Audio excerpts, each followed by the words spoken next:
Վարչապետ Նիկոլ Փաշինյանն ընդունել է Եվրոպայում անվտանգության և համագործակցության կազմակերպության գլխավոր քարտուղար Ֆերիդուն Սինիրլի-Օղլուին, ով Հայաստանում է գտնվում տարածաշրջանային այցի շրջանակում։ Վարչապետը ողջունել է ԵԱՀԿ գլխավոր քարտուղարի այցը և նշել, որ այն լավ հնարավորություն է քննարկելու երկկողմ համագործակցության օրակարգը։ Փաշինյանը կարևորել է ԵԱՀԿ-ի հետ ակտիվ երկխոսությունը և արդյունավետ փոխգործակցության հույս հայտնել։ Ֆերիդուն Սինիրլի-Օղլուն նշել է, որ Հարավային Կովկասի տարածաշրջանը ԵԱՀԿ-ի համար ունի ռազմավարական նշանակություն և կառույցը շարունակելու է նպաստել խաղաղության օրակարգի առաջ մղմանը։ ԵԱՀԿ գլխավոր քարտուղարը ողջունել է այդ ուղղությամբ ներդրվող ջանքերը տարածաշրջանային խաղաղության և կայունության ապահովման նպատակով։ Այս համատեքստում զրուցակիցները Հայաստանի և Ադրբեջանի միջև խաղաղության համաձայնագրի հնարավորինս շուտ ստորագրման հույս են հայտնել։ Վարչապետ Փաշինյանը անդրադարձել է խաղաղության համաձայնագիրը ստորագրելու գործընթացում Հայաստանի դիրքորոշումներին,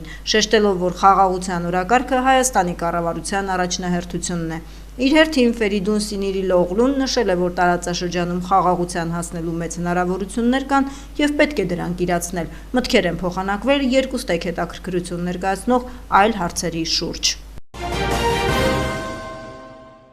Արտգործնախարար Արարատ Միրզոյանը հանդիպում է ունեցել ԵԱՀԿ գլխավոր քարտուղարի հետ։ Զրուցակիցները անդրադարձ են կատարել Հայաստան և ԵԱՀԿ միջև փոխգործակցության հարցերի, այդ թվում առանձին ծրագրերի իրականացման մասով։ Հայաստանի արտգործնախարարը և ԵԱՀԿ գլխավոր քարտուղարը քննարկել են տարածաշրջանային հարցեր։ Հարավային Կովկասում խաղաղության հաստատման ուղղված ջանքերի համատեքստում անդրադարձ է կատարվել Հայաստանի և Ադրբեջանի միջև խաղաղության գործընթացին, այդ թվում կարևորելով երկու երկրների միջև խաղաղության և միջպետական հարաբերությունների հաստատման մասին համաձայնագրի տեքստի համաձայնեցված լինելու հանգամանքը։ Նախարար Միրզոյանը շեշտել է համաձայնագրի ստորագրման կարևորությունը։ Արարատ Միրզոյանը անդրադարձ է կատարել ԵԱՀԿ Մինսկի խմբի առնչությամբ Հայաստանի Հանրապետության կողմից հնչեցված մոտեցմանը, ինչպես նաև ներկայացրել խաղաղության գործընթացի մյուս բաղադրիչների առնչությամբ Հայաստանի կողմից առաջ կառուցողական առաջարկները։ Տարածաշրջանային հաղորդակցությունների ապաշրջափակման համատեքստում ընդգծվել է Հարավային Կովկասի որպես յուրահատուկ խաչմերուկի մեծ ներուժն ու տարանցիկ հնարավորություններից օգտվելու ժամանակի հրամայականը։ Հենց այս ընկալումն է դրված Հայաստանի կառավարության կողմից մշակված խաղաղության խաչմերուկ ծրագրի հիմքում, հավելել է նախարար Միրզոյանը։ Արարատ Միրզոյանը և Ֆերիդուն Սինիրլի-Օղլուն մտքեր են փոխանակել նաև Հայաստանի և Թուրքիայի միջև հարաբերությունների կարգավորման գործընթացի շուրջ։ Ապրիլի 20-ին ժամը 2:30-ի սահմաններում Ադրբեջանի զինված ուժերի ստորաբաժանումները կրակ են բացել Սյունիքի մարզի Խոզնավար բնակավայրի ուղղությամբ, ինչի հետևանքով վնասվել է գյուղի բնակելի տներից մեկի տանիքում տեղադրված արևային ջրատաքացուցիչը։ Տեղեկացնում են Պաշտպանության նախարարությունից, հավելելով, որ տուժածներ չկան։ Ադրբեջանական կողմին կոչ է արվում հետաքննել Խոզնավարի բնակելի տան գնդակոծման փաստը և հանդես գալ հրապարակային պարզաբանումներով, նշված է Պաշտպանության նախարարության տարածած հաղորդագրության մեջ։ Հիշեցնենք, որ Հայաստանի Հանրապետության վարչապետի աշխատակազմը առաջարկել է հրադադարի ռեժիմի խախտման դեպքերի և կամ այդ մասին տեղեկությունների հետաքննության Հայաստան-Ադրբեջան համատեղ մեխանիզմ ստեղծել, ինչին մինչև օրս Ադրբեջանը չի արձագանքել։ Սուրբ Հարության տոնը քրիստոնեական հավատքի ամենալուսավոր խորհուրդներից է, այս մասին Facebook-յան էջում գրառել է Գագիկ Ծառուկյանը։ Այս խորհրդավոր օրը Տիրոջ հարության ավետիսով և անսահման խոնարհումով այցելել ենք եռաբլուր աղոթքով և լռությամբ գլուխ խոնարհելու մեր անմահացած քաջորդիների հավերժ հիշատակի առաջ։ Սուրբ Հարությունը մեր ազգային ոգու վերածնունդն ու միասնականության վկայությունն է։ Մեր պարտքն է միշտ հիշել ու վարձահատույց լինել այն հերոսներին, ովքեր իրենց կյանքը դրեցին մեր ազատ ու անկախ հայրենիքի հենքում։ Խոնարհում, փառք և հավերժ հիշատակ մեր հերոսներին։ Թող Տիրոջ օրհնությունը մշտապես ուղեկից լինի մեր ժողովրդին և հայրենիքին, գրել է նա։ Ազգային ժողովի արտահերթ նիստում քաղաքացիական պայմանագիր խմբակցության падգամավոր Բաբկեն Թունյանը, զեկուցելով հարկային օրենսգրքում լրացումներ և փոփոխություններ կատարելու մասին օրենքի նախագիծը, հայտարարել է, որ քաղաքացիները 2025-ին և 2026-ին իրենց եկամուտների վերաբերյալ հայտարարագրերը պետք է ներկայացնեն մինչև նոյեմբերի 1-ը, դրանից հետո մինչև հուլիսի 1-ը, իսկ հայտարարագրերը ներկայացնել կարող են մարտի 2-ից սկսած։ Նա նշել է, որ փոփոխությունն արվում է այն մարդկանց համար, որոնք հայտարարագիր են լրացնում այս տարի տարի նախորդ տարվա եկամուտների համար։ Հայտարարագրերի ներկայացման վերջնաժամկետը սահմանվում է նոյեմբերի 1-ը, իսկ նրանց համար, որոնք հայտարարագիր են լրացնելու հաջորդ տարի այս տարվա եկամուտների համար, վերջնաժամկետը նույնպես դառնում է նոյեմբերի 1-ը։ Դրանից հետո հայտարարագրերի ներկայացման վերջնաժամկետը դառնում է հուլիսի 1-ը։ Քաղաքացիները կարող են հունվարի 1-ից մինչև մայիսի 1-ը հայտարարագիր լրացնել ցանկացած օր, նշել է Թունյանը։ Ներկայացված օրենքի նախագծով հայտարարագրերի ներկայացման ժամկետի սկիզբը դրվում է մարտի 2-ին, այսինքն դրանից շուտ պետությունը հայտարարագիր չի ընդունելու, որպեսզի պետական համակարգը հնարավորություն ունենա նաև գործատուներից ու հարկային գործակալներից որոշակի ինֆորմացիա ստանալ ու ավելի ամբողջական ինքնաշխատ տարբերակով լրացնել այդ հայտարարագրերը, հավելել է Թունյանը։ Նա վստահեցրել է, որ 35,000 մարդ արդեն հայտարարագիր է ներկայացրել ու պատճառն այն է, որ քաղաքացիները դեռևս նույնականացման քարտ չունեն։ Չիշնևում անցկացվող ծանրամարտի Եվրոպայի առաջնությունում մեր երկու ծանրորդները Գարիկ Կարապետյանը և Սիմոն Մարտիրոսյանը լավագույնը ճանաչվեցին։ Գարիկը ոսկե, իսկ Սիմոնը արծաթե մեդալակիր են։ Որպես ՀԱՕԿ նախագահ հպարտությամբ է արձանագրել այս մասին ՀԱՕԿ նախագահ Գագիկ Ծառուկյանը և գրառում կատարել Facebook-յան էջում։ Ուզում եմ սրտանց շնորհավորել մեր մարզիկներին տպավորիչ հաղթանակի համար և շնորհակալություն հայտնել մարզչական կազմին կատարած ահռելի աշխատանքի համար։ Հայաստանին հենց այսպիսի հաղթանակներ են պետք, արժանապատիվ, անվերապահ ու համազգային հպարտություն պարգևող, գրել է ՀԱՕԿ նախագահը։ Եվրոպայի ծանրամարտի ֆեդերացիան հրապարակելով ծանրամարտի Եվրոպայի չեմպիոն Գարիկ Մարտիրոսյանի և փոխչեմպիոն Սիմոն Մարտիրոսյանի լուսանկարները գրել է, որոշ երկրներում մեծանում են գնդակին հարվածելով, Հայաստանում մեծանում են ծանրաձողը բարձրացնելով։ Հայաստանում ծանրամարտը պարզապես սպորտ չէ, այն ժառանգություն է, հպարտություն և ուժ շարժման մեջ։ Հիշեցնենք, որ Քիշնևում ընթացող ծանրամարտի Եվրոպայի առաջնությունում 109 կիլոգրամ քաշային կարգում Գարիկ Մարտիրոսյանը ոսկե մեդալ է նվաճել, իսկ Սիմոն Մարտիրոսյանը արծաթե։ Աբովյան քաղաքի բակային տարածքներում բարեկարգման լայնածավալ աշխատանքները շարունակվում են։ Համայնքի ղեկավար Էդուարդ Բաբայանը օրերս այցելել է երիտասարդական փողոցի թիվ 18 շենք, տեղում հետևելու իրականացվող ասֆալտապատման աշխատանքներին։ Շենքի բակային հատվածն ու հարակից մայթերը շուրջ 1000 քառակուսի մետր մակերեսով ասֆալտապատվել են։ Համայնքի ղեկավարը հանդիպել է նաև բնակիչներին, նրանց հետ քննարկել տվյալ հասցեում առկա այլ խնդիրներ ևս, որոնցից առաջնային համարվողը ջրահեռացման հարցը լուծվել է։ Ապրիլի 21-ի առավոտյան 88 տարեկանում մահացել է Հռոմի պապ Ֆրանցիսկոսը։ Պոնտիֆիկոսը մահկանացուն կնքել է Վատիկանի Կազա Սանտա Մարտա կեցավայրում։ Տեղի ժամանակով 9:45-ին կարդինալ Քեյվին Ֆարելը հայտարարել է Հռոմի պապ Ֆրանցիսկոսի մահվան մասին։ Սիրելի եղբայրներ և քույրեր, մեծ ցավով պետք է տեղեկացնեմ մեր սրբազան հոր Ֆրանցիսկոսի մահվան մասին։ Այսօր ժամը 7:35-ին Հռոմի եպիսկոպոս Ֆրանցիսկոսը վերադարձավ հորտուն։ Նա ողջ կյանքը նվիրեց Տիրոջ և նրա եկեղեցու ծառայությանը, ասվում է կարդինալ Ֆարելի հայտարարության մեջ։ Հիշեցնենք, որ կաթոլիկների հովվապետը փետրվարի 14-ին հոսպիտալացվել էր կրկնակի թոքաբորբի պատճառով և ավելի քան 1 ամիս անցկացրել էր հիվանդանոցում։ Դուրս գրվելուց հետո նրա առողջական վիճակը շարունակում էր բարդ լինել։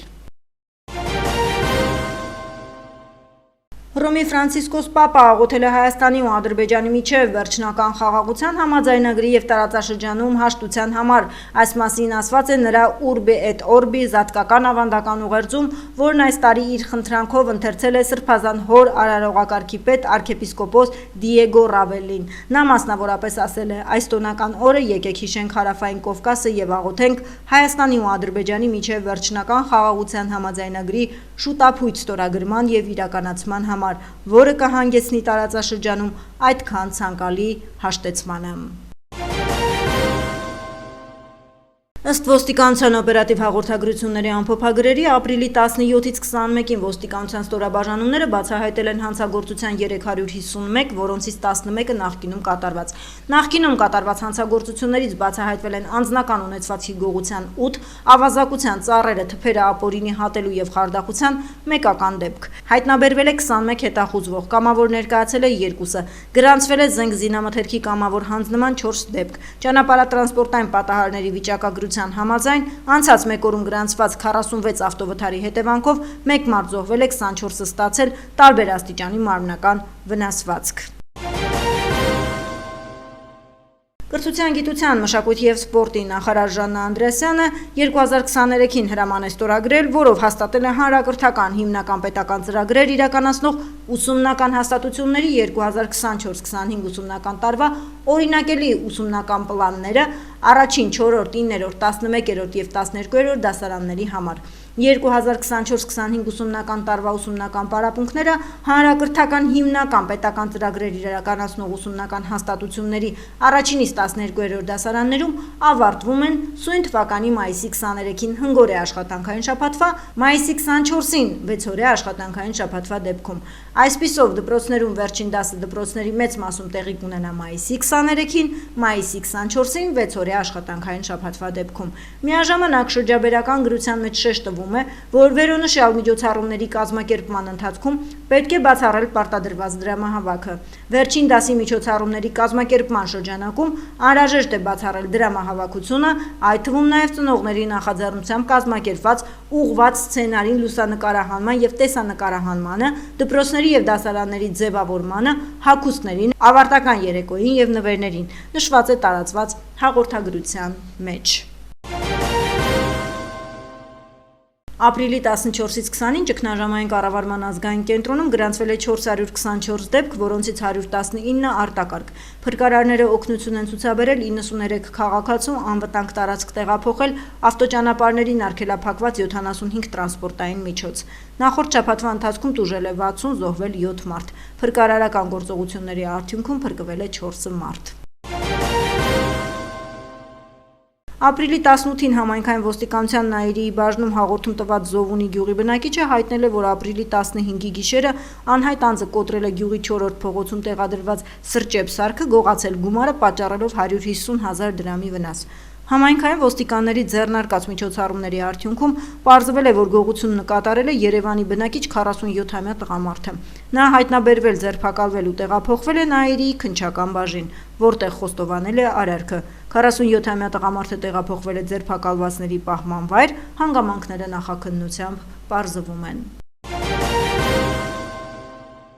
Ապրիլի 20-ին ժամը 15:54-ին Կոտայքի մարզային փրկարարական վարչության ճգնաժամային կառավարման կենտրոն ահազանգ է ստացվել, որ Հրազդան Աղավնաձոր ավտոճանապարհին տեղի է ունեցել ճանապարհատրանսպորտային պատահար կատուժած։ Դեպքի վայր է մեկնել մարզային փրկարարական վարչության Հրշեջ փրկարարական ջոկատի օպերատիվ խումբը։ Պարզվել է, որ Opel Magnish ավտոմեքենան դուրս է եկել ճանապարհի երթևեկելի հատվածից, գլորվելով հայտնվել գետի ափին։ Փրկարարները հոսանքազրկել են ավտոմեքենան, փակել գազի բալոնի փականը, վարորդին մոտեցրել շտապօգնության ավտոմեքենային։ Տուժածը հոսպիտալացվել է բժշկական կենտրոն։